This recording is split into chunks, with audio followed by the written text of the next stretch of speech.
आज हम आप लोगों को एसएसटी का चैप्टर 11 कंपनी रूल के बारे में पढ़ाएंगे।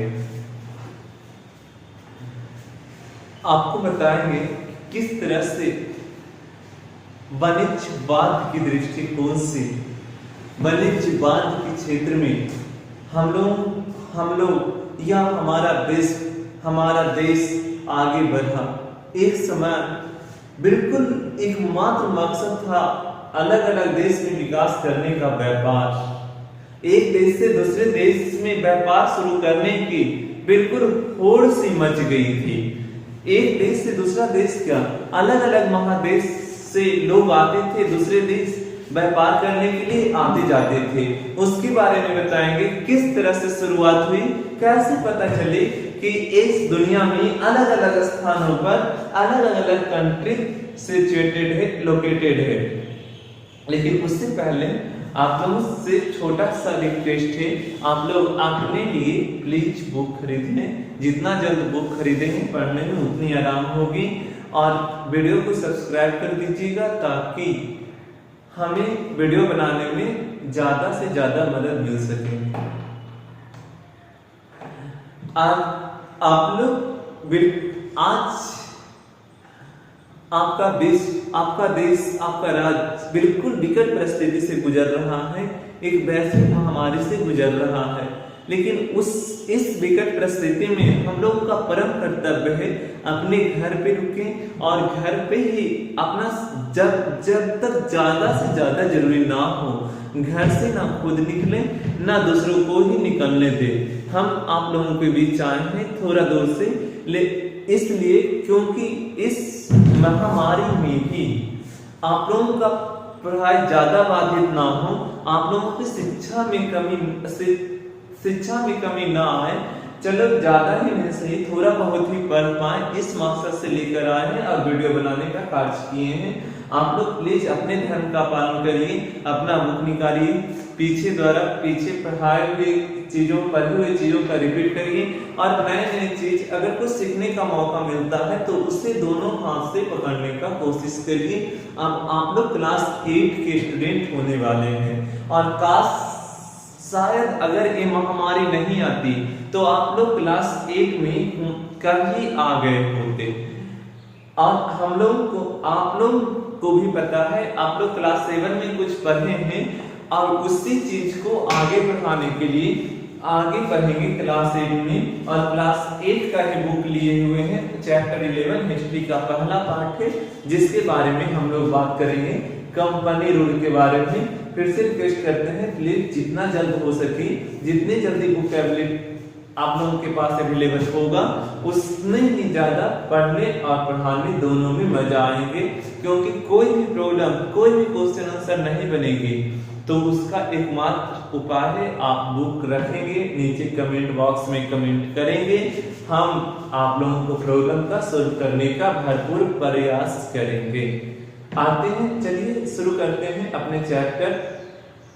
जैसे कि आप लोग को बताएं, हम आप लोग को पढ़ाएंगे कंपनी रूल। किस तरह से व्यापार शुरू हुई वैश्विक स्तर पर, किस तरह से लोग एक देश से दूसरे देश जाना सीखे, किस तरह से लोग वाणिज्यवाद का जन्म दिए, कैसे एक देश से दूसरे देश व्यापार करना संभव हो पाया। ऐसी बात नहीं है, शुरुआत में व्यापार करना एक देश से दूसरे देश बिल्कुल ही कठिन, चुनौतीपूर्ण थी, बहुत आराम भी नहीं थी। क्योंकि अलग अलग देश के लोग जो अलग अलग कंट्री से आते थे, उन लोगों का लैंग्वेज, रहन सहन, खान पान, सभी चीजों का तरीका, सभी चीजों का स्टाइल अलग अलग था।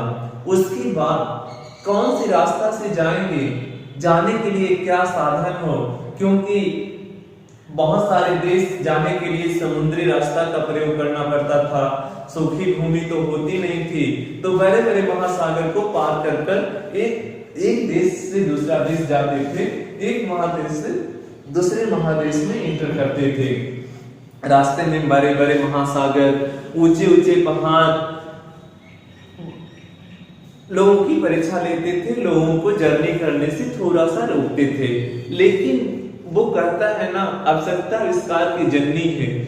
उस समय के लोगों ने सारी समस्याओं से निजात पाकर अलग अलग माध्यम से, चाहे वो जल मार्ग हो, चाहे वो स्थल मार्ग हो, जैसे सुगम हो, अलग अलग यान बनाकर व्यापार करना शुरू कर दिया। बोलता है जब 15वीं 16वीं शताब्दी चल रही थी, उस समय इकोनॉमिक दृष्टिकोण से यूरोप बहुत ही फल फूल रहा था। 15वीं से 16वीं शताब्दी के बीच यूरोप वाणिज्यवाद व्यापारिक दृष्टिकोण से बहुत ही फलता फूलता महादेश बनता जा रहा था। जो भी यूरोपीय देश थे वे अपने आप को वाणिज्यवाद में बहुत ही सफल होना चाहते थे, और यही कारण है कि उन्होंने अलग अलग देशों के साथ, विदेशों के साथ व्यापार करना शुरू कर दिया और नए नए जगहों पर अपना उद्योग बनाना शुरू कर दिया। यही इसी व्यापारिक क्रम में 1498 ईस्वी में, लगभग 1498 ईस्वी में वास्को डी गामा पहली बार भारत समुद्री रास्ता से पहुंचे थे। वास्तव में उन्हें पता नहीं था, उन्हें वो भारत की खोज नहीं बल्कि अमेरिका का खोज करना चाहते थे। लेकिन अनजान ही सही चलते चलते 1498 ईस्वी में वास्को डी गामा पहली बार भारत पहुंचे। तब जाकर यूरोपीय देश को पता चला, मालूम हुआ कि इस जहां से अलग, इस दुनिया से अलग भी कोई दुनिया है जिसका भारत नाम है। फिर आगे चलकर अमेरिका की खोज हुई, या फिर कहिए अलग अलग देश की खोज हुई, बिल्कुल व्यापारिक दृष्टिकोण से ही। तो शुरुआत में 1498 ईस्वी में वास्को डी गामा ने भारत का खोज किया था, और इस तरह से यूरोप भारत पर व्यापार करने के दृष्टिकोण से उसके बाद बहुत सारे व्यापारी आए। जैसे जैसे समय बीता आप लोगों को पता भी चलेगा, आप लोगों को पता भी होगा, हमारे यहाँ अंग्रेज भी व्यापार करने के दृष्टिकोण से ही आए थे। वे लोग सबसे पहले व्यापारिक उद्देश्य लेकर ही भारत की भूमि पर अपना कदम रखे थे, लेकिन आगे चलकर उन्होंने इस भारतवर्ष पर करीब 200 वर्ष शासन किया। इसके बारे में ही हम लोग डिटेल से पढ़ेंगे। कंपनी रूल व्यापारिक दृष्टिकोण के दौरान अंग्रेज भारत में ही ईस्ट इंडिया कंपनी की स्थापना किया था, और बाद में जाकर उन्होंने पूरी भारत में अपना बिजनेस बढ़ाया और राजनीति करना शुरू कर दिया। और इसी के तहत भारत किस तरह से धीरे धीरे कंपनी रूल के अंतर्गत आ गया, किस तरह से भारत पर कंपनियों के शासन हो गया, अंग्रेजी कंपनियों का शासन हो गया, इसके बारे में हम लोग डिटेल से जानेंगे। खैर बोलता इन 1453 the Turks blocked the overland trade routes from Europe to Indian subcontinent. There was a high demand of Indian goods such as cloth and spices in European markets. This resulted in the voyage of discoveries to find sea routes.